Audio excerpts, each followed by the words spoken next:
이야기를 하려면 좀 뭔가 사람도 좀 스마트하고 뭔가 스마트해야 되는데 장비하고 통신만 스마트한 것 같습니다.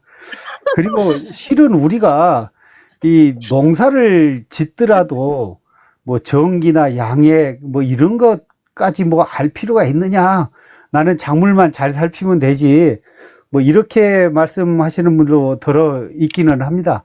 근데 저는 농업 자체가 영화같이 종합예술이라고 생각을 합니다.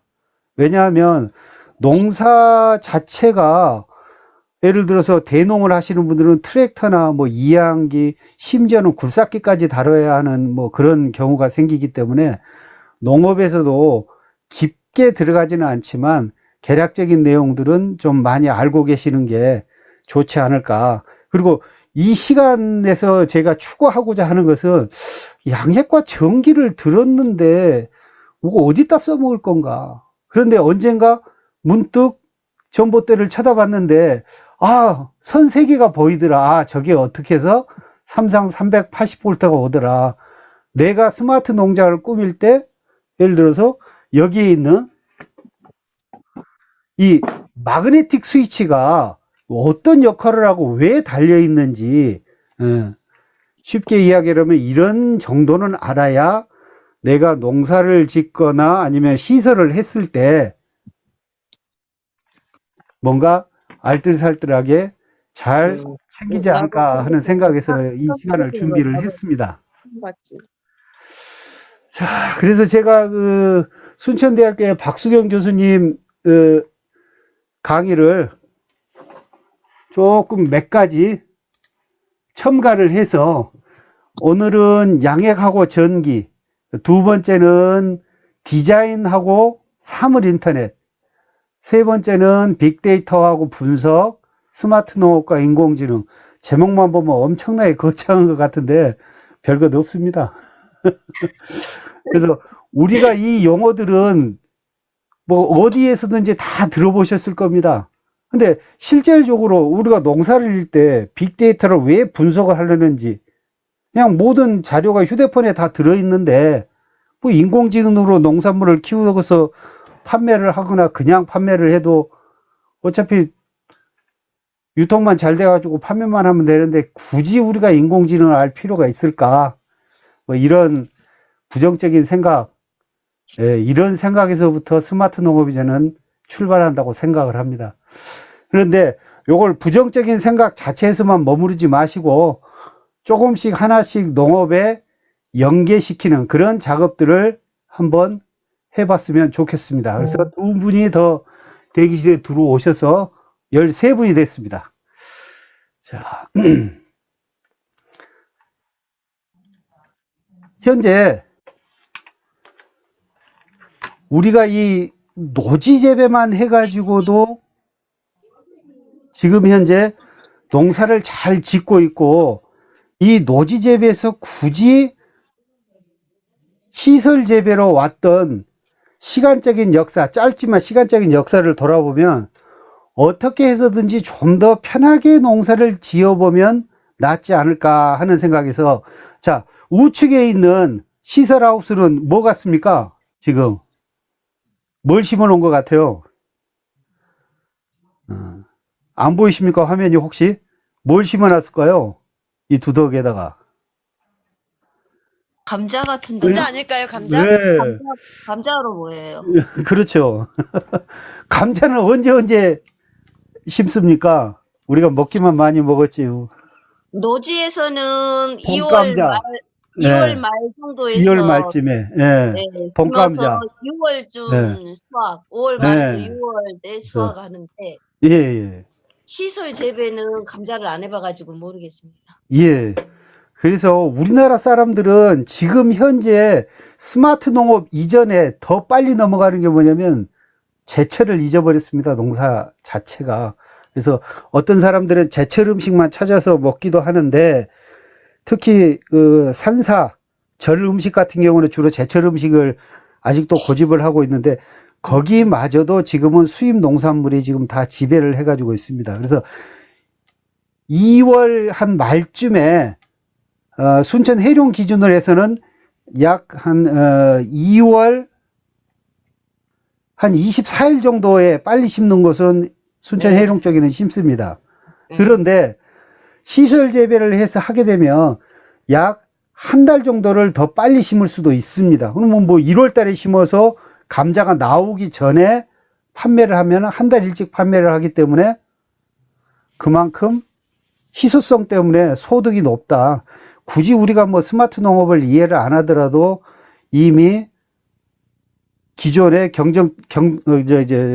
기존의 재배 방법에서도 다 도입되고 있던 내용들을 거창하게, 그것도 전기나 통신의 힘을 빌려서 스마트 농업이 좀 발달하지 않았나. 그래서 스마트 그 자체가 우리는 일상생활에 다 녹아들어 있는 농업 작업이지 않냐 하는 그런 생각을 합니다. 그래서 스마트 농업 자체가 노지, 그 다음에 노지 스마트 농업, 시설 스마트 농업, 이렇게 나눌 수도 있고요. 충북 그 괴산군에서는 노지 스마트팜을 대대적으로 많이 합니다. 그리고 우리가 많이 알고 있는 이 시설 스마트팜, 돈이 많이 들어가는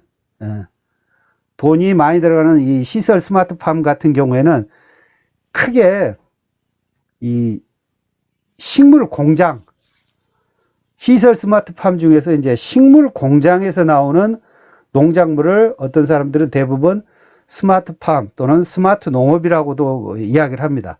그래서 이 농업에서 가장 필요한 게 아무래도 토양에서 양분을 또는 물을 흡수를 하는 게 아니라 인공적으로 주는 방법. 그래서 제가 첫 번째로 삼았던 내용입니다. 자, 여기까지는 뭐 다들 알고 계시는 내용들일 겁니다. 자, 제가 이 다음부터서는 어떤 내용을 말씀드릴 건지 슬라이드를 먼저, 프리뷰를 먼저 좀 하겠습니다. 자, 양액을 주는 방식, 담수식, 분무식, 그 다음에 양액에도 농도나 양이 중요하다는 TDS 개념, 그 다음에 양액의 정도를 파악할 수 있는 전기 전도도, 그다음에 양액에 들어있는 뭐 염류집적 하는데 그 염류집적이 어떤 내용인지, 늦게 들어오신 분을 내가 수락을 안 했네요. 그 다음에 이제 염류를 측정하는 데서 어떤 방법으로 할 것인지, 많이 들어봤던 EC는 어떻게 측정을 하고 관리를 하는지, 그다음에 전기의 흐르는 정도를 우리는 EC로 표현을 하는데 1.5에서 3.0 범위에서 재배한다는 거. 자, 좀 표가 복잡하게 보일 수 있습니다만은 수경 재배를 할 때 이 pH라든지 염분의 농도를 우리나라에서 서울시립대에서 표준화를 시켜서 한번 95년도에 만들어진 경우가 있어서 간략하게 한번 소개를 드리고, 자, 예를 들어서 고추에 관련된 생육 초기와 후기와의 그런 관계들. 자, 여기에서 혹시 소리 잘 들리십니까? 중간중간에 체크 잘 되실까요? 네. 네. 네, 잘 들립니다. 예, EC를 측정하는 거. 그 다음에 양액의 산도에 따라서 양액이 불용화되고 조금 더 나가게 되면 그 양분의 생리, 장애에 관련된 내용들을 심화 과정에서도 다룰 수 있습니다. pH에 관련된 내용, 그다음에 수경 재배 양액을 관리할 때 적정 온도, 그다음에 그 양액 안에 녹아 있는 산소량, 뭐 이런 것들이 계략적으로 양액에 있어서 가장 중요하다고 생각을 합니다. 그리고 에어로포닉스라고 해서 어떤 방식으로 양액을 공급해 줄 것인가. 네. 그 다음에 제가 농업기술 센터에 그때 초창기에 하면서 조직배양 시감자를 만들어서 이 시감자를 농가에 보급했던 내용들. 네. 자, 이제는 수경 재배가 디자인 플라워 형태로 해서 탁상으로 올라오는 사업화 하시는 분들. 그 다음에 이 양액 자체가 A액, B액, A통, B통 따로 나누는 그런 이유들. 그 다음에 거기에 관련된 질산칼륨이 뿌리에 어떤 영향을 미치는지. 그래서 양액 재배를 했을 때 칼슘이 부족하면 잎끝이 탄다는 이런 현상. 그래서 식물체의 필수 원소, 많이 들어보셨던 리비히 채소량의 법칙. 그래서 양액을 활용하는 방법에 따라 하이드로포닉스하고 아쿠아포닉스로 나눠진다는 거. 그 다음에 아쿠아포닉스가 4가지 형태의 물을 주는 형태로 다시 또 나눠지고, 우리가 염류, 염분 집적하는데 그 용어가 어디에서 나와 있는지. 자, 그 다음에 이런 양액 시스템을 돌리려면 전기에 기본된 상식들을 좀 이야기해 드리려고 그러고, 그러면 전기는 언제부터 생성됐는지, 그런 내용들. 그 다음에 전기의 종류, 우리가 잘 알고 있는 교류와 직류는 어떻게 만들어지는지, 교류와 직류가 꼭 전기 자체에만 있는 게 아니라 식물 자체의 기공 개폐 기작에도 관여하는 내용들. 그러면 LED 전구는 어떤 형태로 켜지는지, 그리고 어떻게 소비가 되는지, 전기가, 이런 내용들, 자동차 배터리에 관한 들. 그 다음에 이제 뭐 가장 중요하게 된 게는 우리가 220V, 380V 할 때 단상하고 삼상의 차이가 무엇인지, 단상, 삼상의 전기 원리가 하고 우리가한테 공급되어 가지고 어떻게 쓰여져서 결과적으로는 우리가 전봇대를 쳐다봤을 때, 아, 저 세 줄이 그런 줄이었구나, 단지 참새가 앉는 세 줄이 아니었구나, 뭐 이런 내용들. 그래서 앞으로 한국전력에서 전력별 와트라 그러죠. 전력별로 전기 사용량을 물었는데 이제는 전압으로 전기세를 걷겠다, 뭐 이런 뉴스 내용들. 그래서 정리를 하면서 여기에 나와 있는 스마트 온실의 전기 배선을 보는데 누전 차단기하고 배전 차단기라는 게 있습니다. 이 누전 차단기하고 배전 차단기를 어떻게 구별을 하고, 이 밑에 나와 있는 아까 보여드렸던 MC 마그네틱 스위치로 왜 다는지, 지붕을 개폐를 하는데 이 마그네틱 스위치가 왜 필요하는지, 이런 내용들을 한번 이야기를 해 보겠습니다. 너무 장황하게 설명을 드렸는데 어떻게 관심 있으신가요? 네. 두 분만 대답을 하시고 나머지 분들은 켜놓고 설거지 하시는가 식사를 하시는가, 중간에 음성 요청을 한 번씩 제가 해봐도 될까요? 네. 예. 강일형 선생님, 혹시 예. 들리신가요? 예, 잘 듣고 있습니다. 아이고, 감사합니다. 혹시 강의가 재미없더라도 중간에 음을 켜시고 이야기를 해주시면 재밌는 이야기도 해드리랍니다. 알겠습니다. 예, 감사합니다. 이렇게 적극성을 띄워주시니까 더 힘이 납니다. 예. 자, 앞으로는 이제 공장에서 나오는 농산물, 특히 이 폐쇄용 식물 공장, 이 공장은 한 규모가 한 3,000평 정도 되는데 미국의 에어로포닉스라는 사입니다. 그래서 새싹 채소를 주로 많이 하는데 그런 형태로 단을 만들어서 수직 농업을 하고 있습니다. 이 밑으로 양액이 흘러가는데 요 양액을 흘러보내는 장단점에 대해서도 한번 또 말씀을 드리겠습니다.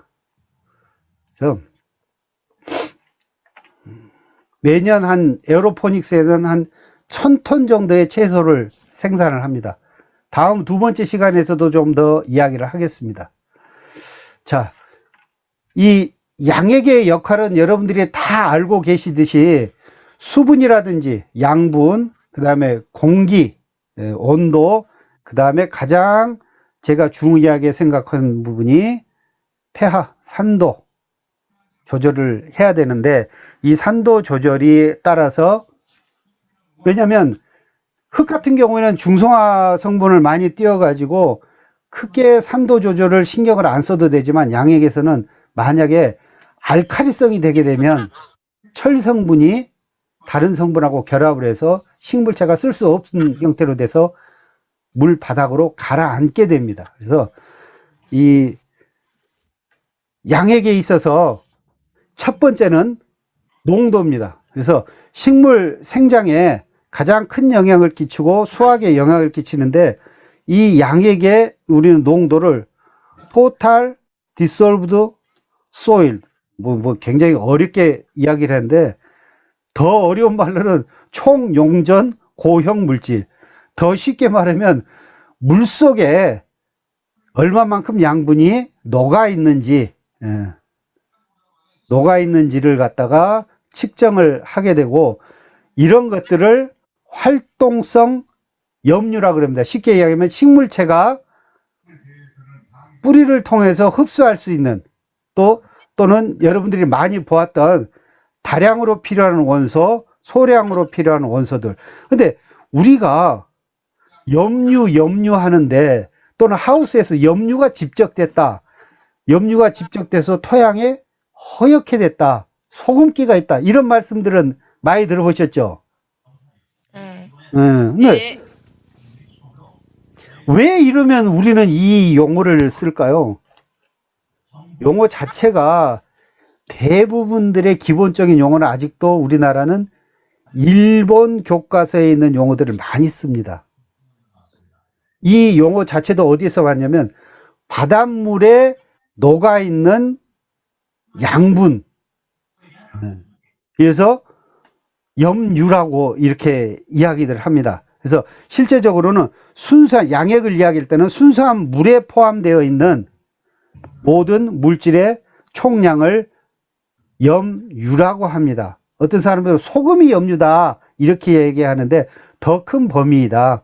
더 쉽게 이야기하려면 바닷속에 나트륨을 제외한 여러 가지 물질들을 전부, 나트륨을 포함한 여러 가지 물질들을 염유라고 합니다. 그런 용어를 농협에 그대로 가지고 와서 사용을 하게 됩니다. 자, 그러면 이 양분 안에, 물 안에 양분들이 얼마만큼 있는지, 농도가 높은지 낮은지, 이런 것들을 이제 측정을 하게 돼야 되는데, 그러면 이것을 어떻게 측정을 할 것인가? 원래는 양에게 물을 떠와 가지고 히팅을 해서 전후 무게를 측정을 하기 때문에 시간이 너무 많이 걸립니다. 그래서 여기는 전기를 흘려보내서 이 전기가 저항을 얼마나 받는지 정도에 따라서 EC를 측정을 하게 됩니다. 그래서 이 좌측에 나와 있는 것은 정확하게 가열을 해가지고 적외선으로 수분을 측정을 하거나 양분을 측정하는 장치입니다. 굉장히 고가 장비입니다. 자, 그런데 너무 시간이 많이 걸리니까 전극을 이용을 해서 우리가 염분 용도를 측정을 하게 됩니다. 그래서 EC는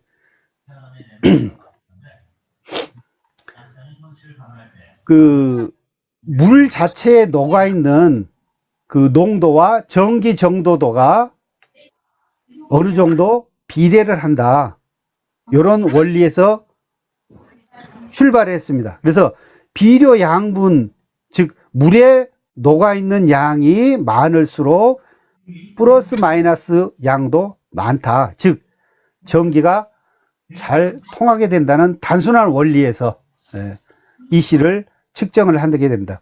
활동성 전기의 양, 그래서 전기의 통전성, 이걸 가지고, 또는 전기를 흘려보냈을 때 저항이 많이 생기는데 저항의 반대 숫자로 계산을 해서 로그 개념으로 해서 양액의 농도를 표시를 합니다. 그래서 결론적으로 말씀을 드리면 전기 전도도가 높다는 것은 양이온이나 음이온이 많다, 즉 양분 농도가 진하다, 이걸 뜻합니다. 뭐 내용은 간단한데 엄청 힘줘서 이야기를 했는데, 일반적으로 노지 재배에 있어서, 이건 노지 재배입니다. 노지 재배에서 EC는 1.5에서 3.0 정도의 범위에서 측정을 해서 적정한 수준으로 이야기를 해줍니다. 데시스맨스 퍼 미터, 데시스맨스 퍼 미터로 측정을 해줍니다. 자, 이쪽에 나와 있는 것은 국내 수경재배에서 순수 수경재배, 고형배지 수경재배라고 해가지고 수경재배 형태에 따라서 순수하게 물로 재배를 하거나 아니면은 딱딱한 배지에서 재배를 하는 경우에 수경재배의 그 원소의 기준, 즉 양액의 농도를 나타냈는데, 이 수치적인 내용보다도 가장 중요한 건 뭐냐면, 수경이나 양액 재배를 하시는 분들은 첫 번째 뭐냐면, 이 종자를 생산한 회사 또는 육종 회사에서 권장하는 양액의 시기별 농도가 다 있습니다. 그걸 따라줘야 된다는 것이죠.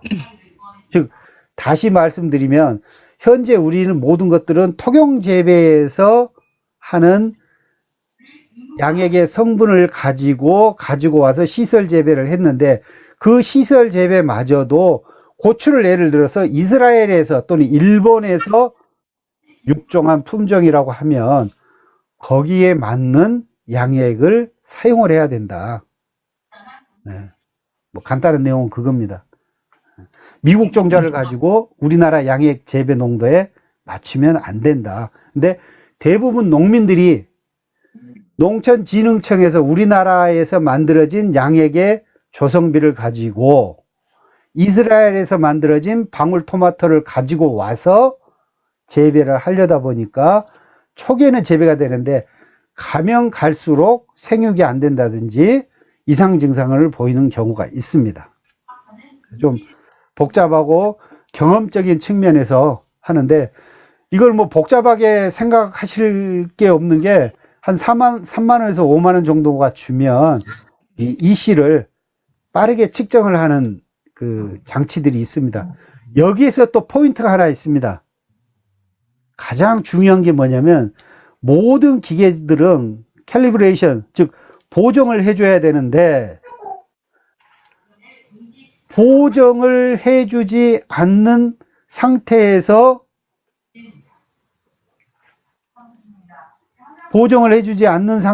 기계를 쓰게 되면, 잠시만요. 카톡이 들어오면서 화면 미러링이 조금 문제가 있는 것 같습니다. 예, 예. 다시 혹시 보입니까, 화면이? 네. 예, 예. 아유. 네. 예. 네, 보입니다. 예, 빠른 응답 감사합니다. 이게 통신이 조금 회선이 약하다 보니까, 그래서 그 큰 기계가 됐건 시설에 대단위를 해서 몇 천만 원짜리 양액 그 보정기를 사용을 하건 간에 전문 업체로부터 캘리브레이션을 먼저 한 다음에 사용을 해야 됩니다. 자, 그러면 실제적으로 테스터기, EC 테스터기를 가지고 측정을 했는데, EC가 1데시스퍼미터로 나와 있는데 EC가 1이라면, 그러면 여기에는 얼마만큼의 불순물 또는 양액이 또는 양분이 들어있는지, 정확하게는 640ppm인데 EC가 1 정도라고 하면 1리터 물 속에 약 양분이 뭔지를 모르지만 640ppm 정도 들어있다는 겁니다. 계략적으로 약 700mg 정도 들어있게 됩니다. 그럼 1리터에 1g도 아니고 700mg. 그러면 1리터 물 속에 1g도 안 들어가는 양액이 들어있다. 그리고 우리가 양액으로 재배를 할 때는 1에서 보통 3.0까지, 3.0이 넘게 되면 고농도 장애로 뿌리 바르기 상처를 받게 됩니다. 대부분 1에서 3 사이, 요건 꼭 기억을 해 두시기 바랍니다. 그 다음에 양액에 있어서 두 번째로 중요한 것은, 자, 여기까지만 하고 혹시 좀 질문을 받겠습니다. 가장 민감하게 반응을 하는 게 철 성분입니다. 철 성분은 여러분들이 많이 아시고 상식적으로 생각을 해봐도 철 성분은 무겁기 때문에 신초나 상위엽 위쪽으로는 올라가지를 못합니다. 다른 양분에 비해서 철이. 그래서 하위엽에서 생리 장애를 나타냅니다. 자, 그래서 철의 경우 산도가 알카리성으로 되게 되면, 비누 성분 쪽으로 가게 되면 수산화철이라고 돼가지고 심전에서 식물체가 이용을 할 수가 없습니다. 그래서 이 딸기를 재배하는 이 배지의 양분이 어린 잎, 이제 첫 번째, 두 번째 잎이 나오기 이전에 어린 시기에 산도가 양성이, 알칼리성이 돼가지고 철성분이 하위엽에 제대로 전달이 안 돼가지고 누렇게 뜬 증상입니다. 요거 혹시 잘 보이실까요? 그래서 가장 특징이 pH 산도가 알칼리로 되게 되면 침전을 해서 철은 식물이 이용이 불가합니다. 자, 그 다음에 대부분 5에서 7 정도 성장을 하는데 각 작목에 따라서 산도를 약산성을 좋아하는 감자, 그 다음에 알카리성을 좋아하는 완두콩, 뭐 이 정도가 있으니까 이건 필요하실 때 한번 찾아보시면 되겠습니다. 자, 그러면 수경 재배를 할 때 pH 농도를 낮출 때는 뭐 산성 물질을 써야 되고, 질산이나 황산을, 즉 알카리성이 되었을 때, 즉 철성분을 흡수를 못했을 때는 인산, 황산, 질산을 사용을 하고, pH가 농도가 높을 때는 알카리성 물질인 수산화 칼륨을 사용을 합니다. 자, 여기까지 좀 말씀을 드리고, 제가 뭐 한 30분 정도 떠들었는데, 뭐 혹시 질문 사항이나 혹시 양액에 대해서 아직 다 말씀은 안 드렸지만 이야기를 해주시면 서로 좀 소통하면서 강의를 진행했으면 좋겠습니다. 네. 양액을 몰라요. 양액을 몰라요. 예. 예. 예. 어렸을 때는 뭐 분유라고 생각을 하면 되겠죠. 쉽게 이야기를 하면 분유. 땅 속에 있는 양분 자체를 인공적으로 물에 녹여서 주는 형태. 혹시 이해가 되실까요? 네, 이해는 했습니다. 예, 그래서 이 양분도 나중에 또 설명을 드리겠지만 서로 간의 양분들이 화학적으로 결합하기 때문에 양액 재배에서는 A액, B액을 따로 구별해 가지고 녹여준 다음에 합쳐서 흘려 보내주게 됩니다. 또 혹시 다른 분 질문하실 분 없으실까요?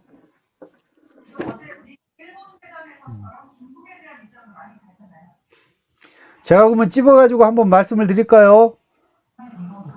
이혜선 선생님, 혹시 듣고 계신가요? 이혜선 선생님, 켜놓고 어디 가셨는가? 혹시 김은 선생님, 마이크가 안 되신답니다. 아, 마이크 안 돼요? 혹시 마이크 되시는 분? 김수경 선생님? 예, 그러면 또 진행을 해 보겠습니다. 네, 잘 됩니다. 아, 잘 됩니까? 예. 궁금한 점 없으십니까? 아니, 이해가 잘 안 되는 것이 많이 있어요. 아, 뭐가 이해가 안 될까요? 지금까지 말씀드린 게. 그 양액을 예. 어떻게 만드는지 그런 거. 예, 예. 알려드리겠습니다. 우리가 이제 양액을 할 때 바로 넘어가서, 자, 이게 가장 전 세계적으로 고정이 되어 있는 내용입니다. 자, 우리가 아무것도 없는 공중에서 또는 물만 줘가지고 식물을 재배할 수는 없습니다. 떡잎의 양분이 사라지게 되면 인위적인 양분을 줘야 됩니다. 자, 그러면 A통에는 NPK라고 들어보셨죠? 질소, 인산, 카리. 예. 예. 예. 자, 이 질산계통이 A통에 들어갑니다. 그 다음에 산도에 영향을 미치는 Fe 철성분이 들어가서 질산과 철성분이 주가돼 가지고 별도의 A통에 양액이 녹아 있어야 됩니다. 그러면 B통에는 미량 요소인 마그네슘, 칼륨, 붕산, 망간, 구리, 아연, 즉 양액에 미량 요소가 들어가 있는 거죠. 다시 이야기하면 A통에는 질소 성분, B통에는 우리가 먹는 미네랄, 센트륨 같은 미량 요소 성분들이 들어가 있게 됩니다. 요거까지 이해가 되실까요? 네. 감사합니다. 자, 또 혹시 질문 없으실까요? 화면은 잘 보이신가요? 네. 예. 자, 그런데 여기에서 꼭 뭐 양액을 A액, B액 모르셔도 머리에 이 시간에 담아두어야 될 게 딱 한 가지가 있습니다. 자, 우리가 평상시대로 농사를 잘 지었어요. 그런데 양액이라는 것은 물이 갖고 있는 특성 때문에, 다시 쉽게 얘기하면 바닷물은 12월 달이 추울까요? 4월 달이 추울까요? 12월. 아닙니다. 4월 달이 더 춥습니다. 왜냐하면 한 계절이 늦다고 보면 돼요. 즉, 한여름에는 조금 시원할 수 있다가 그 덮여졌던 것들이 서서히 식기 시작합니다. 물이라는 게 그 공기에 비해서 열을 전도하는데 상당히 열을 담아두는 능력이 많습니다. 덩치가 크기 때문에. 그래서 내가 양액을 A액, B액 다 맞췄어요. 산도도 맞췄어. 그런데 양액통이 햇빛을 보고 있거나 햇빛을 전혀 보지 않은 상태에서는 양액의 온도가 18도나 25도가 만들어질 수가 없습니다. 자, 예를 들어서 18도씨 이하가 되면 벼도열병이 생깁니다. 이것을 식물에서는 저온성 병이라고 그럽니다. 자, 그래서 병들이 도열병이 모도열병이 있고 중간에는 없습니다. 온도가 올라갈 때는. 그리고 이삭도열병이 있습니다. 추워지면서 가을에, 즉 이 도열병은 18도를 전후로 해가지고 18도가 올라가게 되면 활성이 떨어지고 18도 정도가 되면 활발하게 활동을 합니다. 그래서 이 수경재배 양액도 가장 중요한 게 온도인데 18도 이하로 내려가 버리게 되면 양액의 능력이 현저하게 떨어져 버립니다. 그리고 25도 이상으로 올라가게 되면 다른 물질들하고 결합을 많이 해요. 즉 뭐냐면 양액 자체에 온도계가 있어야 된다는 것이죠. 25도가 물 온도면 굉장히 따뜻한 온도입니다. 그래서 25도가 넘지 않도록 해주는 게 수경재배에서는 가장 중요합니다. 꼭 기억하시기 바랍니다. 그래서 이 수온을 잘 유지해야 된다는 내용들을 뭐 장황하게 적어놨는데 그 내용을 꼭 이해를 해주시고, 온도가 올라가게 되면 산소량도 부족하게 됩니다. 예를 들어서 고기를 키우는 수족관에 온도가 올라가면 물고기들이 전부 입을 수면 위로 내서 숨을 쉬는 경우가 있습니다. 그래서 온도가 올라가게 되면 에틸렌은 식물에 노화를 촉진합니다. 이것도 중요한 문. 그래서 온도가 올라가게 되면 에틸렌이 나와서 뿌리가 고사를 하게 됩니다. 자, 이해가 되실까요? 네. 예, 감사합니다.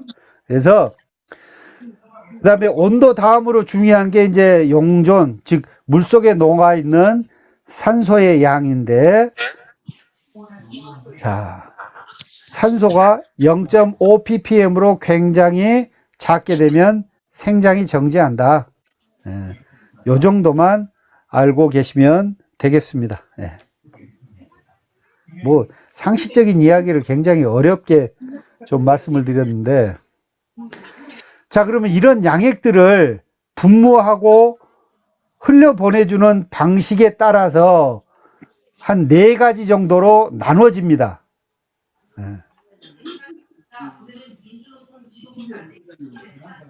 몇 가지로 나눠진다고요? 네 네 가지. 가지요. 4가지요. 예, 고맙습니다. 빠른 대답 저한테 힘이 됩니다. 마치 유튜브에 좋아요, 구독 눌러주는 것 같은 느낌입니다. 자, 그래서 분무하는 방식에 따라서 4가지, 여기는 지금 3가지만 남아있는데 가장 중요한 것은 산소가 뿌리에 얼마만큼 공급이 되는지가 중요합니다. 자, 그러면 제가 지금까지 키워왔던 조직배양에 관련돼서 몇 가지 말씀을 드리겠습니다. 자, 이것은 무병 시감자를 키우기 위해서 삼각 플라스크, 쉽게 이야기하는 얼른 메이어 플라스크인데, 이런 삼각 플라스크에다가 감자 싹을 키웁니다. 이 바이러스 프리라고 하는 것은 뭐냐면, 요즘 코로나 바이러스 때문에 문제가 되는데, 바이러스가 잎에 들어와서 생장하는 것보다 훨씬 어린 식물체는 더 빨리 자랍니다. 바이러스가 식물체의 생장 속도를 따라가지를 못해요.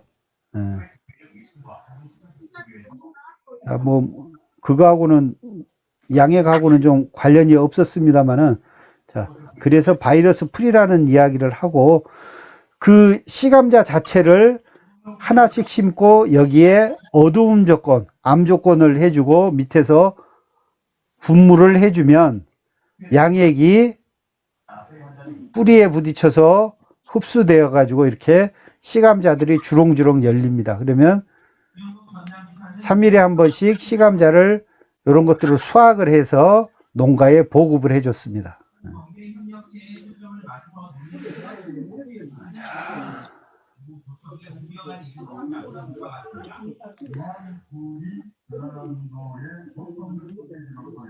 자, 다시 한번 A액과 B액에 대해서 간략하게 한번 더 설명을 드리겠습니다. 자, 칼슘이라는 양분은 인산이나 유황비료를 만나 가지고 인산칼슘, 황산칼슘을 만들게 됩니다. 그런데 이런 칼슘들이 식물체가 이용을 못하게 됩니다. 즉, 다시 이야기하면 A통에 있는 양액이 흘러나와서 B통에 있는 양액을 만나서 식물의 뿌리에 밑에서 분사가 되는데, 이 양분들이 제대로 이용을 못하게 된다는 것이죠. 그래서 A통의 질산칼륨, B통의 인산계열, 그 다음에 황산계열들이 비료와 결합을 해서 양분이 흡수가 안 되는 돌덩어리로 변하는 그런 형태를 갖게 됩니다. 이것은 양액 재배 심화편에서 예를 들어서 잎이라든지 이런 걸 보고 설명을 한 번 더 드리겠습니다. 여기에서 양분에 꼭 하나 좀 주의 깊게 보셔야 될 게 뭐냐면 질산칼슘입니다. 질소와 칼슘이 들어있는데, 이 질산칼슘은 뿌리의 분열 조직, 그래서 잔뿌리가 나온다든지 뿌리가 쭉 뻗어갈 수 있는 형태, 뿌리의 생장점의 발육에 영향을 주게 됩니다. 그래서 이 질산칼슘이 A통에 1번으로 들어가 있습니다. 그런데 A통에 1번으로 들어가 있는 이 질산칼슘 자체가 B통에 인산이나 황산이 만나게 되면 불용화가 된다. 자, 이런 것들이 적정 온도, 적정 pH에서는 아무런 문제가 없다가 온도가 많거나 산소가 공급이 잘 안 된다든지 알칼성이 된다든지 이렇게 되면 질산칼슘이 부족하게 되어서 뿌리에 분열 조직이나 생장점 발육이 더뎌져서 생육이 안 된다는 이야기입니다. 이 칼슘과 이 칼슘의 결핍 증상들을 해놨는데 카톡으로 보내드렸고, 자, 요걸 더 설명드리기 전에 혹시 더 질문사항 있으실까요? 혹시 마이크가 되시는 선생님 혹시 계실까요? 서진성 질문 선생님. 없어요. 질문 없어요? 빨리 끝내면 될까요? 자. 제가 생각할 때는 예. 양액을 어디에 쓰는지에 대해서 먼저 설명을 좀 예. 해주시면 좋을 것 같습니다. 예. 갑자기 양액으로 들어오셔가지고 예. 선생님들이 이해 못하고 계시는 것 같아요. 아, 그럴까요? 자.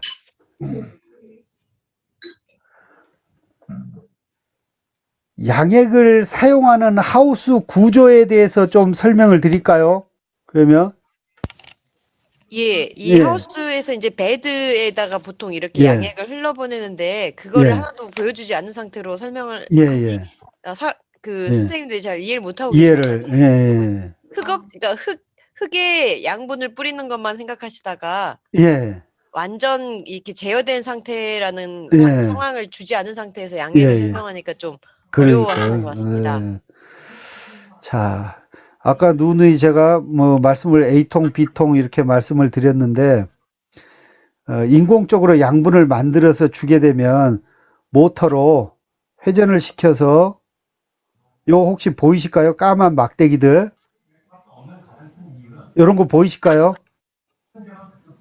예. 여기에도 딸기에도 마찬가지로 이 피트모스 배지에다가 여기는 양액이 아마 호스 형태로 이렇게 쭉 안쪽에 깔려 있을 겁니다. 점적 형태로 이제 방울방울 떨어지는데 이 고형 배지에 또는 이런 인공 흙에 이 양액을 흘려보내서 토양이 아닌 배지에다가 영양가 있는 물을 주게 됩니다. 예. 뭐 이건 뭐 상식적으로 다 아실 거고, 이걸 정기적인 모터의 힘을 빌어서 밀어내주고, 밀어내줄 때 이 양액들이 혼합이 돼 가지고 나갈 때 양분의 성질에 따라서 두 가지로 나눠서 나중에는 합쳐져서 이 양액을 이런 하우스 쪽으로, 포트 쪽으로 보내주게 됩니다. 자, 요 부분들은 다시 한번 돌아가서, 자, 영어로 써져 있어 가지고 좀 죄송합니다만은 에어로포닉스, 아까 감자에 재배하는 방식에 따라서 분무 노즐을 가지고 띄워놓고 시간의 주기를 따라서 양액을 뿌려주는 에어로포닉스 방식입니다. 이 방식이. 그래서 식물체를 키우게 되는 거죠. 그 다음엔 딥워터 컬처라고 해가지고 아예 물속에다 그냥 담궈서 키우는 방식입니다. 그리고 이 밑에서는 어항에 산소를 불어넣어 주는 것 같이 산소를 공급을 해주는 드립 시스템이라고 해가지고 이건 점적, 이 양액 자체를 다시 보면 요런 형태죠. 딸기 형태로. 딸기 형태로 이렇게 해서 점적을 해주고 이 피트모스에서 남은 양액들은 다시 순환이 되는. 그 다음에 요 방식은 아주 높은 테크닉을 가진, 아까 보였던 에어로팜 한번 보여드렸죠. 초반에 이 밑에다가 경사와 구배를 둬 가지고 이 뿌리가 이 양액에 살짝 닿게 만들어 줍니다. 그래서 A양액, B양액 이 밑으로 방막식으로 아주 얇게 흘려서 다시 재활용을 해서 펌프로 다시 보내주는 순환식, 아까 보았던 에어로팜에서 쓰는 이런 방식입니다. 이건 양액의 농도라든지 아니면 재배적인 컨트롤이 잘 되는 경우에 고급스럽게 사용하는 방식입니다. 요 방식에 대해서는 혹시 뭐 질문사항이나 이해가 안 되시는 부분이 있을까요? 그래서 우리가 여태까지 땅에서만 재배를 하다가 물로 식물을 재배하는 데 있어서 양액의 방식이 있습니다. 그래서 이 네 가지 방식에 있어서도 장단점이 여러 가지가 있는데 그건 질문이 나오면 그때 다시 대답을 드리겠습니다. 자, 아쿠아포닉스라는 말을 혹시 들어보셨을까요? 선생님들? 네. 아니요, 안 들어봤습니다. 처음 들어보셨죠? 네. 들어보신 분도 그렇죠. 계시고, 이게 뭐냐면, 우리가 이렇게 양액을 재배를 하게 되면, 실제적으로 양액을 1회 쓰고 나면 소모품입니다. 전부 하천으로 버립니다. 이 질산 성분을 그냥 여과 없이 그냥 다 버려버립니다. 그러다 보니까 환경에 오염이 많이 되고 이 환경 오염을 최소화해 가지고 2마리 토끼를 잡아보자 하는 게 아쿠아포닉스입니다. 그래서 전에 설명드렸던 에어로포닉스하고 큰 차이점을 갖습니다. 자, 이 아쿠아포닉스는 뭐냐면 여기 그림에서도 보듯이 양액을 순환을 시켜서 이 식물체를 재배를 합니다. 재배하는 모습이고 이 식물체에서 한 바퀴 돌고 남은 양액이 이 물속으로 떨어지는데 이 양액 자체는 뭐냐면 물고기에서 나온 배설물입니다. 즉 질산이라든지 인이라든지 칼슘, 카리 같은 것들이 전혀 포함이 안 되어 있습니다. 아까 이야기했던 A액, B액들이 전혀 안 되고 오로지 물고기 배설물이나 부산물을 가지고 양액을 순환을 시킵니다. 단 한 가지 사료는 주겠죠. 물고기가 살아야 되니까. 요거 이해를 하실까요? 네. 예. 이걸 내수면 어업이라고 합니다. 내수면. 그래서 강, 하천, 저수지 이걸 축소화시켜서 내수면 어업의 수경 재배를 접목하게 되는 겁니다. 그래서 큰 장점으로는 말씀드렸듯이 순환이 됩니다. 재순환 구조. 그래서 물고기 배설물을 사용을 해서 식물이 흡수를 하기 때문에 환경 오염이 적습니다. 그래서 양액을 또 재순환 반복하기 때문에 큰 비용이 안 듭니다. 그런데다가 유기농으로 할 수 있는 것이 뭐냐면 물고기에다가 아까 같이 질산 성분이 들어있는 양액을 넣어주게 되면 물고기가 폐사를 합니다. 그래서 화학 비료나 농약을 사용할 수 없기 때문에 유기농으로 할 수 있는 구조를 가지고 있습니다. 그래서 또 물고기하고 식물체에서 나오는 수확물을 동시에 판매를 하기 때문에 2마리 토끼를 또 잡을 수가 있습니다. 자, 그러면 이런 아쿠아포닉스도 분리형과 통합형이 있는데 이런 것들에서도 장점과 단점이 있습니다. 자, 이 아쿠아포닉스 이건 통합형, 요건 분리형 이렇게 이야기를 하는데 자, 다시 여기서 중요한 것은 아쿠아포닉스의 장점과 단점입니다. 자, 아쿠아포닉스 단점은 뭐냐면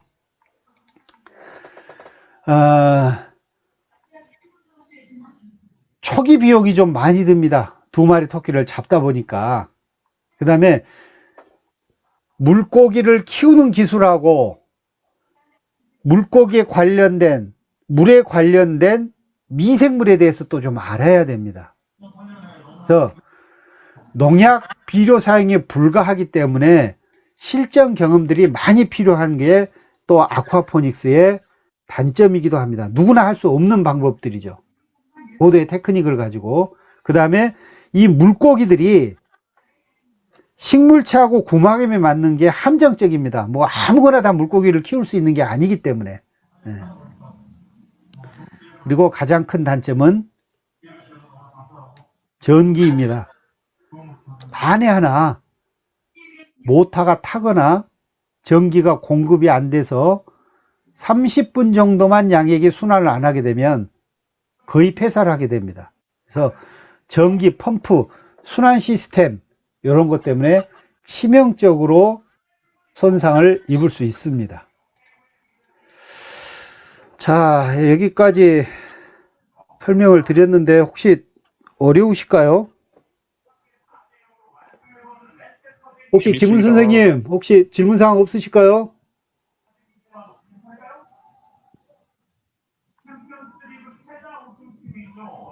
너무 지루하신가요? 아니요. 지루 안 합니까? 네. 잘 듣고 있습니다. 예, 감사합니다. 자, 그러면 아까 우리가 그 농사를 지면서도 염류직적 요 이야기들 많이 들어보셨죠? 네. 예. 그래서 실제적인 언어 용어 자체는 바닷물. 이 바닷물에는 물이 한 96% 들어있고 물 속에 녹아 있는 것들이 한 30,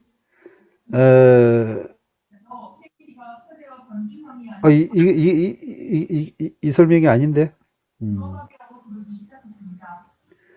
아마 3.5%인 것 같습니다. 이 해수에는 다른 그 무기 물질들을 제외하고 물이 96%고 왜 염료를 내가 35% 써놨을까? 3.5 같습니다. 3.5. 예. 3.5%. 예. 아무튼 이 퍼센테이지는 제가 다음에 한번 제가 잘못 표기를 한 것 같습니다. 제가 말씀드리려고 하는 내용은 뭐냐면 이 해수 자체가 녹아 있는 게 이 염화나트륨이 가장 많습니다.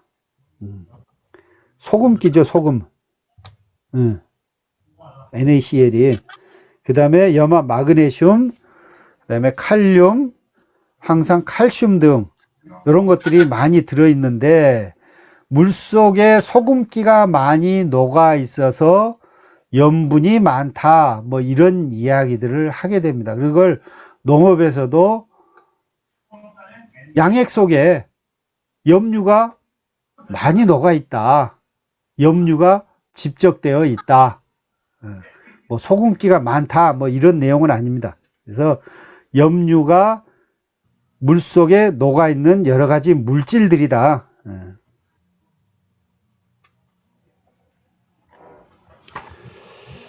자, 숫자를 좀 제가 잘못 표기를 해서 설명이 좀 제대로 안 됐습니다. 그래서 하여튼 뭐 죄송하고, 아무튼 뭐 크게 중요한 내용이 아니기 때문에 그냥 또 넘어가겠습니다. 자, 지금까지 양액에 관련된 pH 온도 관련된 내용들을 용전산소까지 좀 말씀을 드렸는데, 자, 그 다음에는 이제 융합적인 주제인데 계속적으로 좀 진행을 할까요? 아니면 조금 쉬었다가 할까요? 57분 정도 됐는데 의견들이 어떻습니까?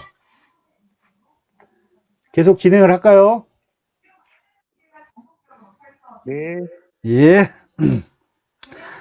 자, 이 양액을 순환시키기 위해서 전기가 필요한데 이런 배전반대를 혹시 이 복잡한 것들을 한 번씩 보셨을까요? 네, 봤습니다. 예. 예. 아마 시설하우스에 측창을 개폐할 때도 이런 뭐 이렇게까지 복잡하지는 않습니다만은 이런 배전반들을 많이 봤을 겁니다. 직류 교류, 단상 3산, 누전 차단기, 마그네틱 스위치.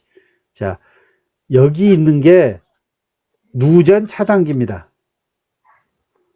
여기 있는 게 배전 차단기입니다.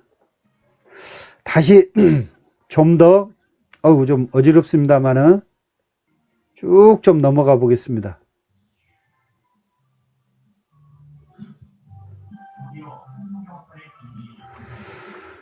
자, 우리가 가정에서 쓰는 요 부분이 누전 차단기입니다. 여기 있는 것들이 배전 차단기입니다. 뚜껑비집이죠. 자, 이 누전 차단기의 특징은 뭐냐면 이 테스트 버튼이 있습니다. 이걸 탁 누르면 아래로 툭 떨어집니다. 그리고 전기가 차단이 되는 거죠. 즉, 이 누전 차단기는 크게 바깥에서 전봇대에서 들어오는 전기를 과전류가 흐르지 않게 차단을 시켜줍니다. 그리고 이 옆에 전등, 전열, 에어컨 같이 각각의 차단기들이 있는데 이런 것들을 배전 차단기라고 합니다.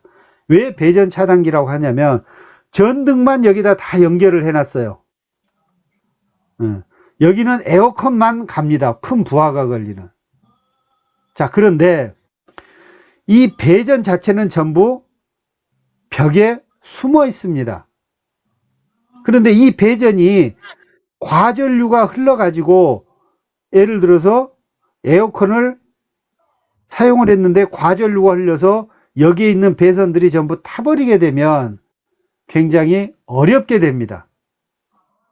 그래서 이 에어컨이 정상적으로 작동을 또는 전열기구가 작동을 하기 위해서는 이 배선 회로를 벽에 있는 배선 회로를 보호해 줄 수 있는 차단기가 또 필요합니다. 그래서 이것은 굉장히 민감하게 반응을 해야 됩니다. 그래서 조금이라도 합선이 되거나 이상이 있게 되게 되면 여기에서 차단이 돼서 이 전기 배선을 회로를 보호를 해주는 역할, 그래서 이것을 배전 차단기라고 합니다. 이해가 되실까요? 이 배전 차단기는 이제는 2017년도에 법이 바뀌어 가지고 이 배전 차단기는 아주 오래된 겁니다. 노란색이나 녹색이 되어 있는, 혹시 이런 배전 차단기를 보신 적이 있을까요? 여기가 에어컨인데 노랗게 표시가 되어 있어요. 이건 뭐냐면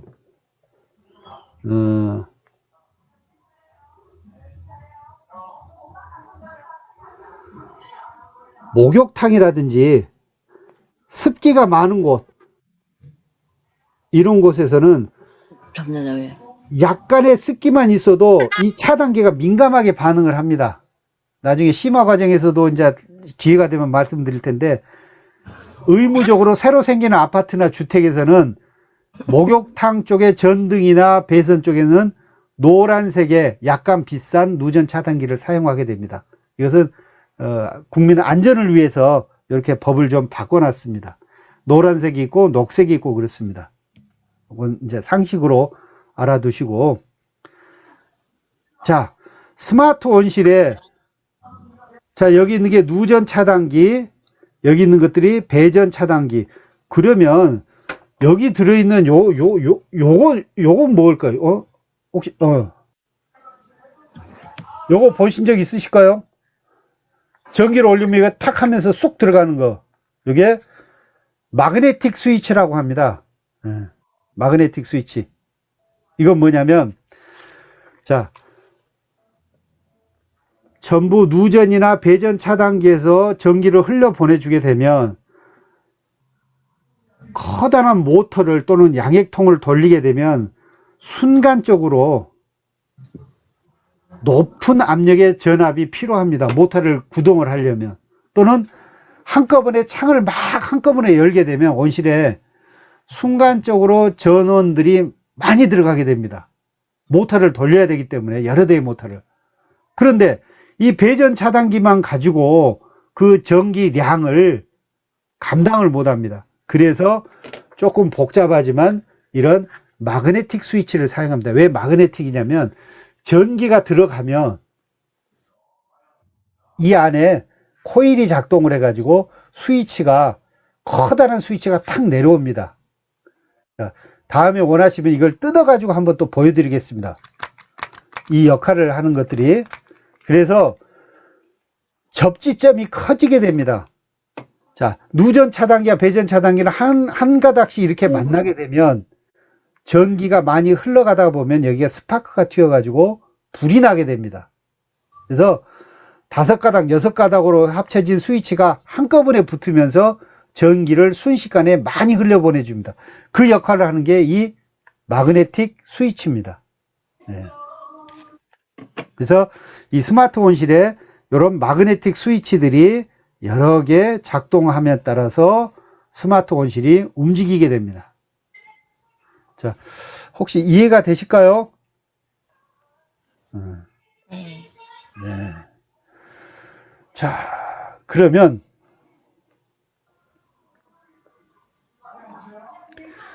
우리가 스마트 온실에서 많이 사용하는 LED 전구, LED 등 요거 많이 들어보셨죠? 네. 네, 고맙습니다. 아이고, 빠른 대답 감사합니다. 이 LED 전구들은 직류를 사용할까요? 교류를 사용할까요? 직류를 사용하는 걸로 알고 있습니다. 아이고, 잘하시네. 맞습니다. 띵동댕. 자, 교류는 상이 왔다 갔다 하면서 220V, 뭐 110V, 뭐 380V 여러 가지 전압의 형태에 따라서 하는데 모든 가전제품들은 직류를 사용합니다. 교류를 사용할 수가 없습니다. 왜냐하면 전압이 높아서 다 타버립니다. 그래서 LED는 직류, 다이렉트 커런시 라고 해서 직류를 사용을 하게 됩니다. 자, 그러면 이 직류를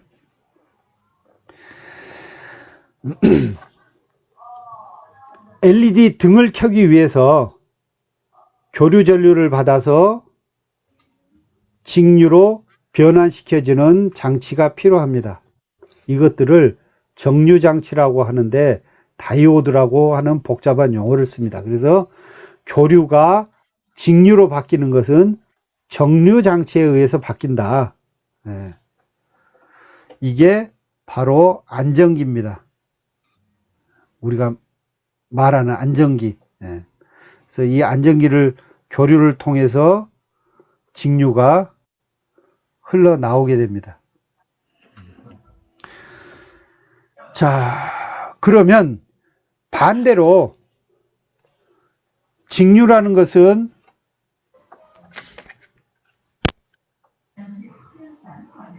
이런 건전지 같이 플러스 마이너스가 있는 이런 일반 건전지. 그러면 직류를 다시 교류로 바꿔주는 이런 것들은 인버터라고 합니다. 그래서 고압의 배터리에서 인버터를 통해서 교류 모터를 돌려주게 됩니다. 그래서 다른 건 다 빼두시고 직류를 교류로 바꿔주는 것은 인버터. 우리가 교류는 가정에서 쓰는 모든 전원 공급 장치.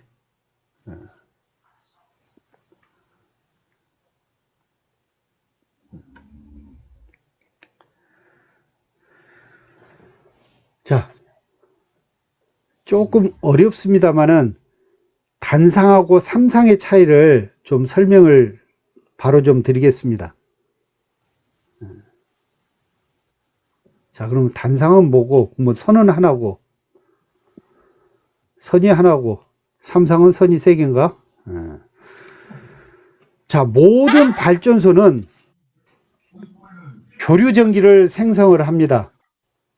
이런 축전지 같은 직류전지가 아니라 교류전기를 생성을 합니다. 자, 모든 전기를 생성하는 원리는 딱 한 가지입니다. 자, 코일과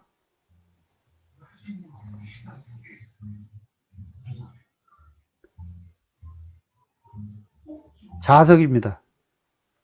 그래서 이 코일과 자석이 회전함에 따라서 여기에서 전기가 만들어집니다. 자, 그러면 바로 단상에 대해서 한번 설명을 드리겠습니다.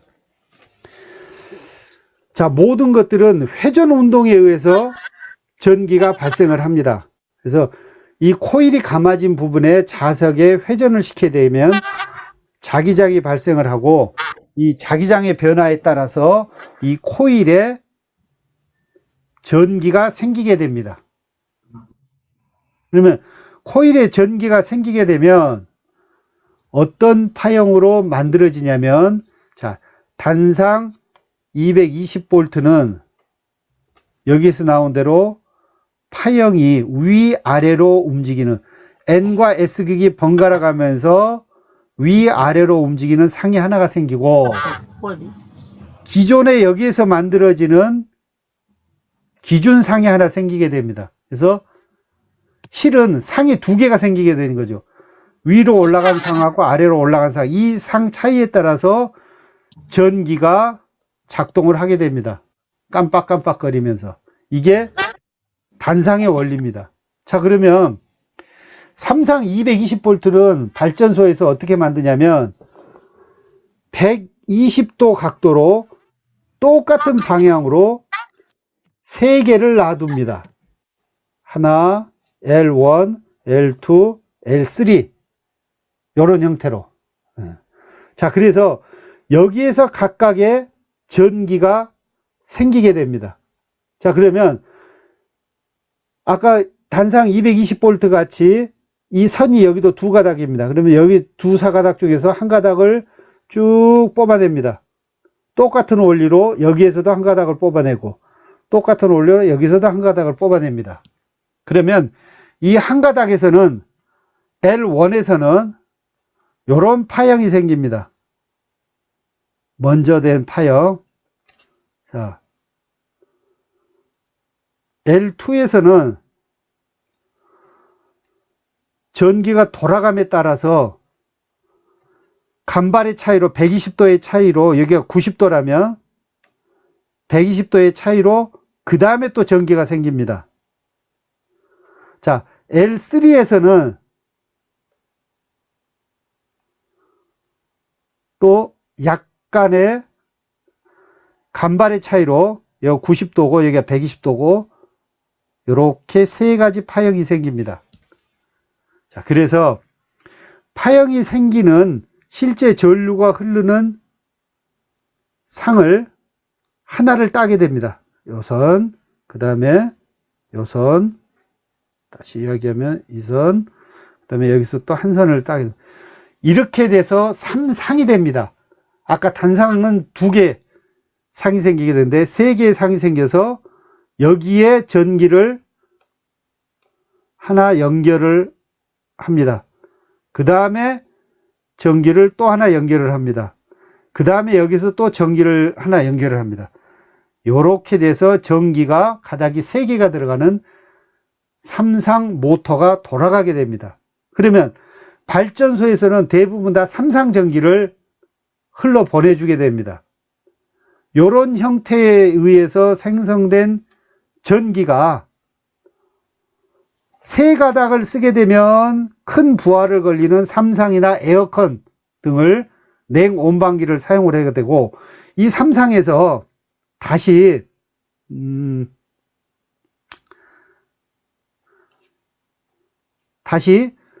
요 한 가닥, 그 다음에 위에 있는 L2를 한 가닥 요렇게 빼게 되면 220V가 됩니다. 우리가 아는 요건 380V가 되고, 요런 형태로 해서 가전기를 돌리게 됩니다. 그래서 요 220V는 뭐 TV나 냉장고 조그만 것들을 돌리고, 380V는 큰 구동력을 갖는 큰 모터들을 돌리게 됩니다. 그래서 전봇대를 쳐다보면 한 가닥, 두 가닥, 세 가닥의 3상의 전류를 받아서 쓰게 되는데, 나는 그러면 220만 쓰겠다. 요 가닥과 요 가닥만 전봇대를 통해서 가정에 공급이 되는 것이죠. 그럼 나는 요 가닥까지 세 가닥을 다 쓰겠다. 그러면 큰 부하를 쓰는 L1, L2, L3가 되는 거죠. 그래서 이게 삼상 전기를 사용을 할 수 있게 됩니다. 혹시 여기까지 설명을 두서없이 드렸는데 혹시 조금 이해가 되실까요? 네. 네. 감사합니다. 자, 그러면 다이렉트 커런시, 이 직류 같은 경우에는 시간의 흐름에 따라서 전기의 압력이 변하지를 않습니다. 예를 들어서 조그만 건전지는 1.5V,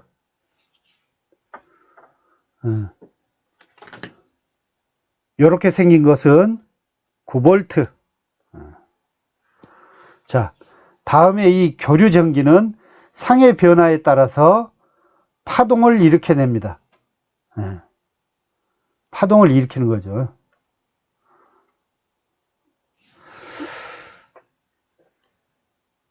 요걸 이해를 하고 있으셔야 다음 시간에 우리가 쓰는 5G, 뭐 2G, CDMA, 코드 다중 분할 방식, 요런 것들이 통신이 이해가 됩니다. 통신, 무선 통신. 이 파형에 의해서 이건 다음에 한번 또 설명을 드리겠습니다. 왜냐하면 스마트 온실애가 전압과 전자기파를 이해를 해야 또 되는 부분이 있어서. 자, 그러면 식물체에서는 좀 글씨가 하얗게 되어 있는데 어떤 형태의 전기를 사용을 하는가? 기공이라고 혹시 다 들어보셨을까요?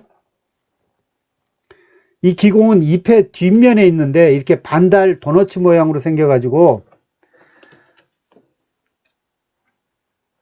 기공을 열거나 닫을 때, 즉 잎으로 공기가 들어오거나 나갈 때 이 주변에 있는 세포들을 요 하나를 공변세포라고 그럽니다. 그래서 기공은 두 개의 공변세포로 이루어져 있는데 여기도 전기의 원리가 통하게 됩니다. 가장 중요한 기작은 칼슘 플러스 이온들이 이 공변세포 안으로 전기적 신호를 보내게 되면 부풀어 가지고 물을 흡수를 해서 이 기공이 열리게 됩니다. 이럴 때 정기적으로 K 플러스 이온이, 즉 칼륨 이온이 K 플러스가 작용을 하게 됩니다. 정기적 기작에 따라서. 우리 뇌에도 뇌파가 흐른 것 같이 기공에도 뭐가 작용을 한다고요? 기공의 개폐에 칼륨이요. 예, 칼륨 이온이 작용을 합니다. 식물 생리에서 아주 중요한 부분입니다. 자, 전기 발생에 대해서 이게 보여지실까요? 원자력 발전소 보이십니까? 예. 네, 예. 화력 발전소 보이시죠? 네, 보입니다. 예.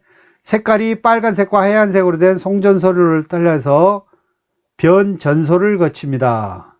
그 다음에 송전소를 따라서 2차 변전을 거칩니다. 그래 가지고 결과적으로 송전선로에서 주상 변압기라는 걸 가지고 일반 가정이나 동력으로 사용을 하게 되는데, 뭐 이건 모르셔도 되는데, 자, 이 전기에 관련된 내용들을 조금 더 설명을 드리면, 단상이 됐건 삼상이 됐건 전기가 생성되는 원리는 뭐에 의해서 생성된다고요? 자석과 코일의 회전운동, 회전운동, 화력발전, 수력발전 다 마찬가지입니다. 그래서 회전운동에 의해서 생긴 것들이 변전소와 변압기를 통해서, 즉 전기의 압력은 볼트입니다. 볼트. 자, 수도 꼭지를 예를 들어서 높은 아파트에 사는 사람들은 수돗물이 별로 잘 안 나옵니다. 오래된 아파트 같은 경우에는 수압이 약해서 그러죠. 저지대 1층에 사는 또는 가정집 같은 경우에는 수압이 굉장히 셉니다.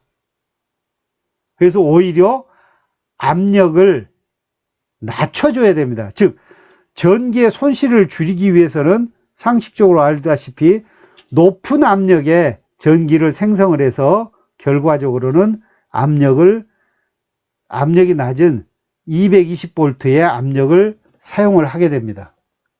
자, 여기에서 한전은 큰 손실을 보게 됩니다.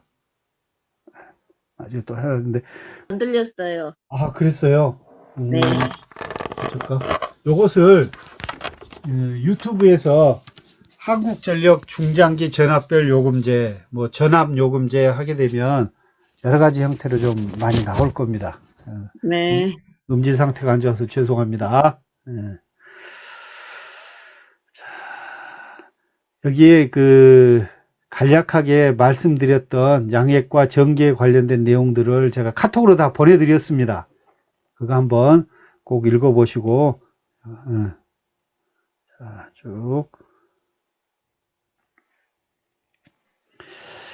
남성분들은 좀 관심이 있으실 텐데, 요걸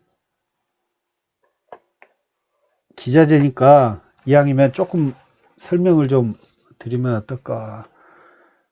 가까이 가면 이게 안 되는데, 배경을 좀 없애볼까요, 이걸? 나 일부러 방이 지저분해서 가상 배경을 없애는 것을 어떻게 하지?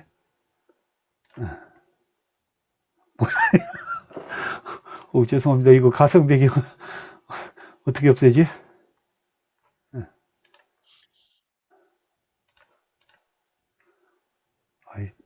이게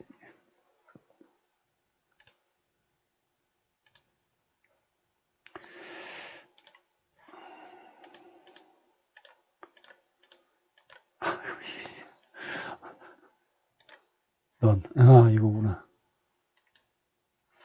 예, 다시 보이실까요?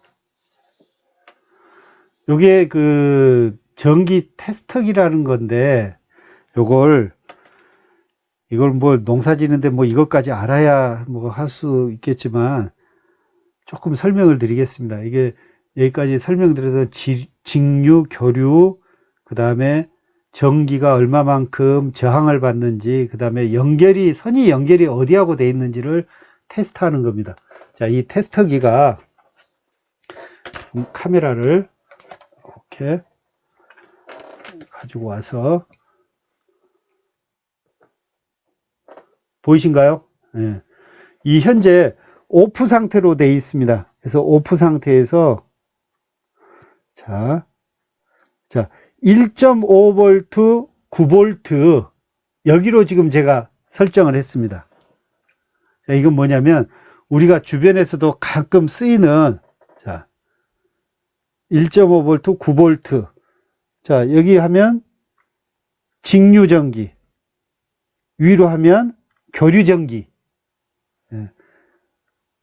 교류, 직류, 배터리, 그 다음에 밑으로 내리면 전기가 통하는지 안 통하는지 테스트를 해주는, 소리를 내주는, 이 단락이 되어 있는지 안 되어 있는지를 나타내는 그런 전기 테스터기입니다. 자, 그러면 우리가 흔하게 쓰이는 1.5V 9V 짜리를 한번 체크를 한번 해보겠습니다. 자, 검은 쪽이 마이너스.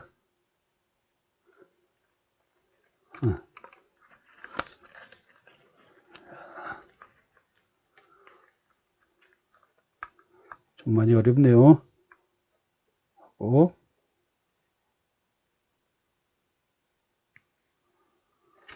이게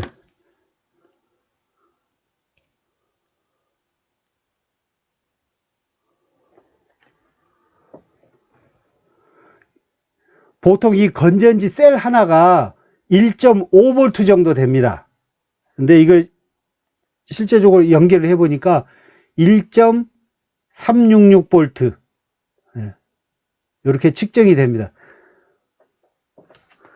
만약에 이걸 플러스와 마이너스를 반대로 하면 마이너스 숫자가 나옵니다. 예를 들어서 여기를 이렇게 연결하고 뭐 어떻게든지 직류는 한꺼번에 다 통하니까 자 여기 보시면 마이너스 3 1.3 이렇게 마이너스 표시로 이게 직류 전기를 측정하는 방법입니다. 자 그러면 더 한 가지, 교류 전기는 조금 위험하니까 안 하기로 하고, 이 밑에 보면 저항이나 소리가 나오는 게 있습니다.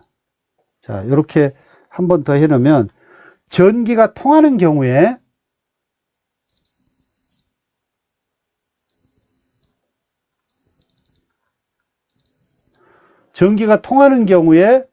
이렇게 삐 소리를 내줍니다. 혹시 소리 들리실까요? 네. 예. 자, 한 번 더 조금 설명을 드리면,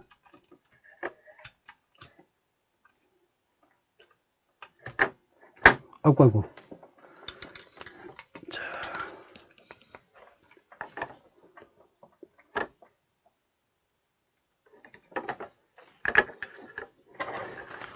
혹시 잘 보이시는가요? 네, 보입니다. 예. 다음은 보조요원을 한번 좀 써야 되겠네.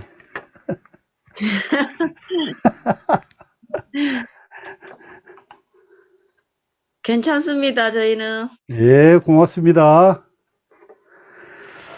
자, 도통시험이라고 해가지고, 예를 들어서 이렇게 간단하게 이 콘센트하고 이 플러그를, 전기 플러그를 하나 제가 한번 만들어 본 게 있는데, 이 전기 플러그가 제대로 설치가 되어 있는지 뭐 이런 것들을 한번 작동을 한번 해 보겠습니다. 제대로 전선이 연결이 되어 있는지. 예를 들어서 여기다 하나 꼽아보고, 자, 여기하고는 안 연결되어 있고, 소리 나죠? 자, 이쪽 선은 여기하고 연결이 되어 있는 겁니다. 여기하고는 연결이 안 되어 있고,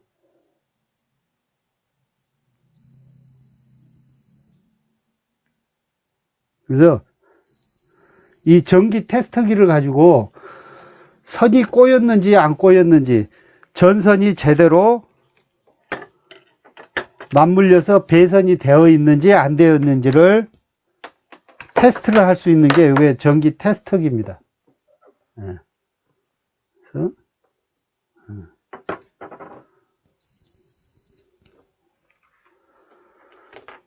똑같은 형태로 AC로 해서 AC로 해놓고 전기 콘센트에, 우리가 현재 쓰는 전기 콘센트에 이 두 곳을 넣게 되면 전기가 220이 흐르는지 안 흐르는지 체크를 할 수가 있습니다. 전기 테스터기.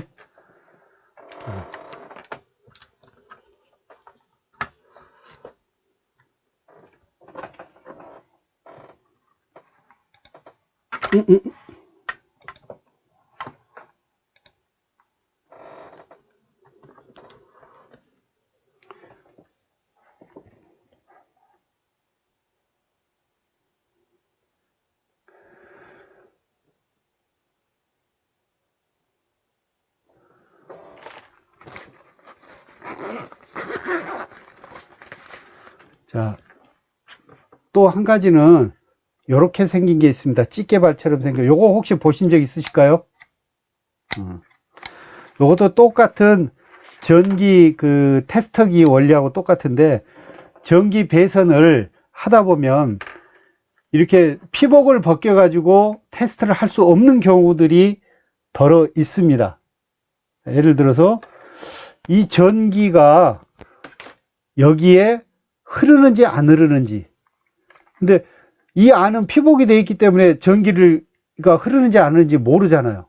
근데 네. 이게 단선이라고 생각해서 이 안에는 지금 두 선이 들어있는데 한 선씩만 가능합니다.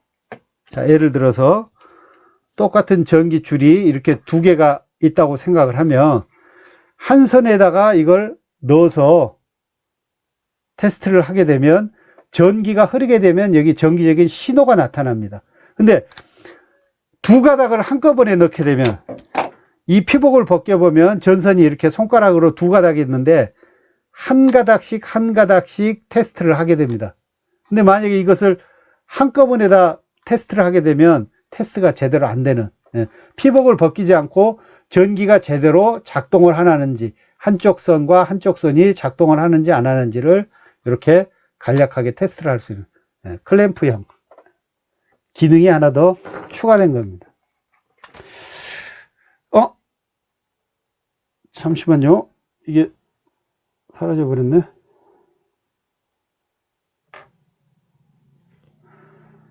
자, 혼자서 앉아가지고 좁은 책상에서 이것저것 하다 보니까 뭐 제대로 작동을 안 하네요. 예, 죄송합니다.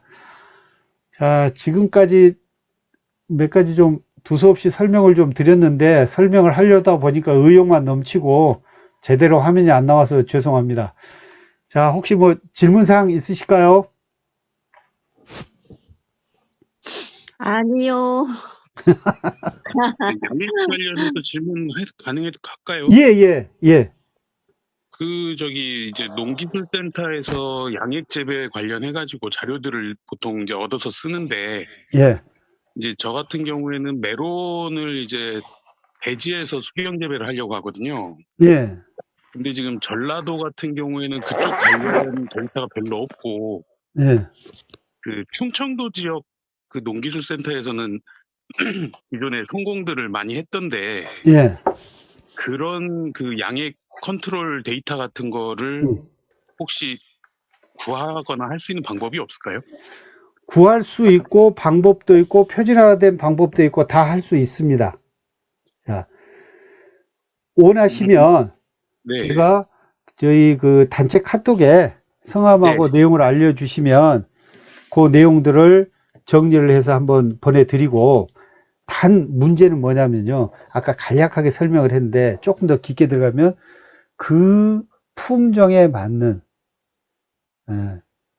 이런 것들도 좀 생각을 해 보셔야 됩니다. 외국 품종인지 국내산 품종인지. 메론 같은 경우에는 좀 더 민감하지 않을까 하는 생각이 들고, 그 양액 재배 네트에 관련된 것은 농촌진흥청에서 표준화된 양액이 나와 있습니다. 예, 제가 한번 구해서 전달해 드리도록 하겠습니다. 알겠습니다. 예. 감사합니다. 그리고 아까 A액, B액 그 다 이해를 하시겠죠? 지금 혹시 재배를 하고 계시니까 그 범위를 크게 벗어나지는 않습니다. 예. 카톡에 한번 남겨주시기 바랍니다. 알겠습니다. 예, 고맙습니다. 강형일 선생님. 예. 일형입니다. 강일형 선생님. 아이고, 죄송합니다. 예. 강일형 선생님. 또 혹시 다른 분, 혹시 뭐, 질문사항 있으실까요?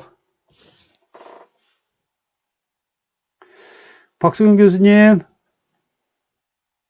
혹시 하셨을까? 박수경 교수님. 잠시만요. 예, 박 교수님. 아직 안 끝나셨나요? 이제 좀 정리를 하려고 그럽니다. 질문 받고. 예, 제가 예. 아까 그 거기 로고 예, 하고 예. 핸드폰으로 로그인 해달라고 아, 보내주셔가지고 그랬어요? 한참 이야기도 되게 이제 해놨네요. 그래서 계속 못 들었어요. 그러셨어요? 그게 계속 예. 누가 들어왔는지를 계속 예. 스크리닝을 하셔야 되는데 그러니까. 다른 분들도 아마 나가시면 예. 들어오기도 자동으로 나가버리는 게 자동으로 나가시는 분들 한번 다시 체크하겠습니다. 예. 예, 꼭 확인을 해야 되겠네요. 예.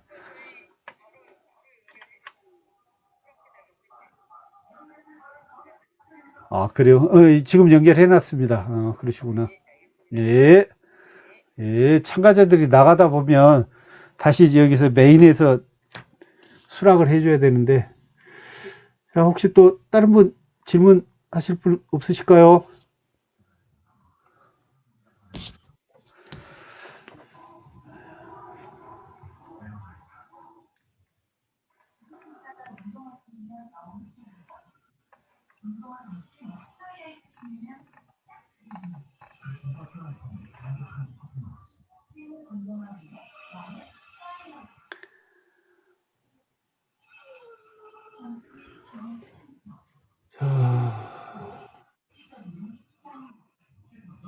잠깐 제 주변을 정리할 때 혹시 뭐 질문사항 있으시면 질문 받고 박 교수님하고 한번 연락을 해보고 다음을 한번 이야기해 보겠습니다. 예, 알겠습니다. 감사합니다.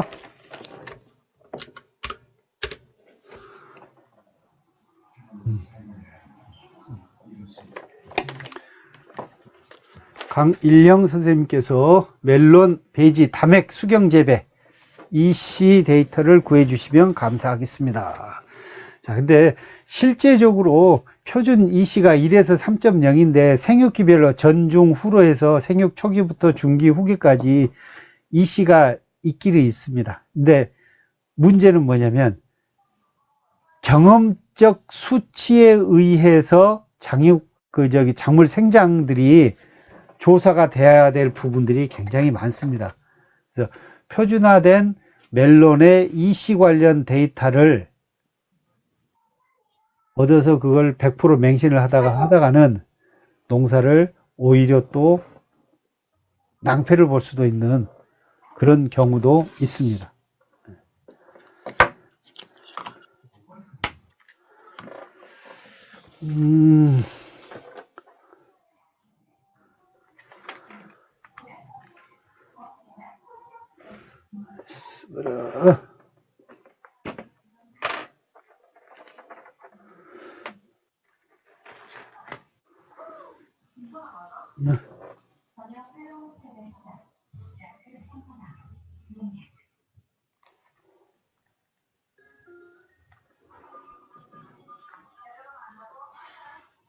예, 어떻게 정리를 할까요? 예, 예. 예, 예.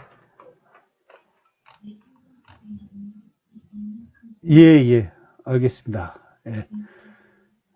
예. 예. 예, 맞습니다. 삼상을 보고 나니 땅 보러 다닐 때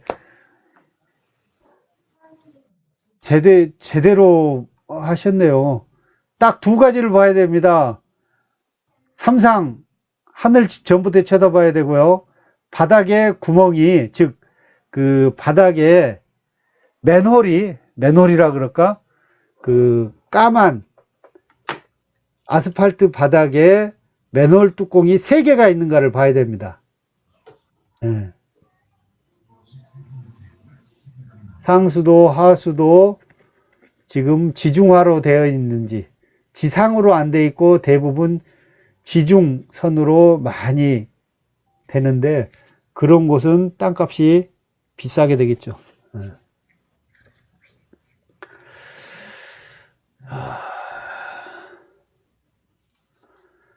자, 특별한 질문들이 없으시면 좀 아쉽지만 여기서 정리를 하시고 다음 시간에 또 한번 찾아뵈면 어떨까 합니다.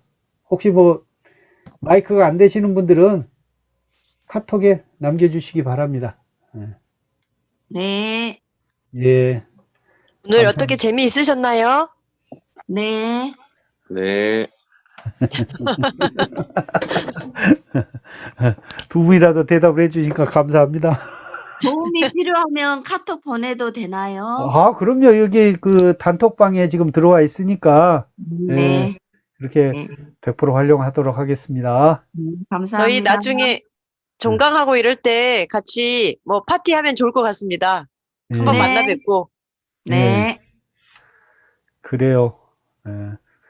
오랜 시간 동안 고생하셨고, 자, 여기에서 저는 녹화를 중지를 하고 다음에 또 뵙겠습니다.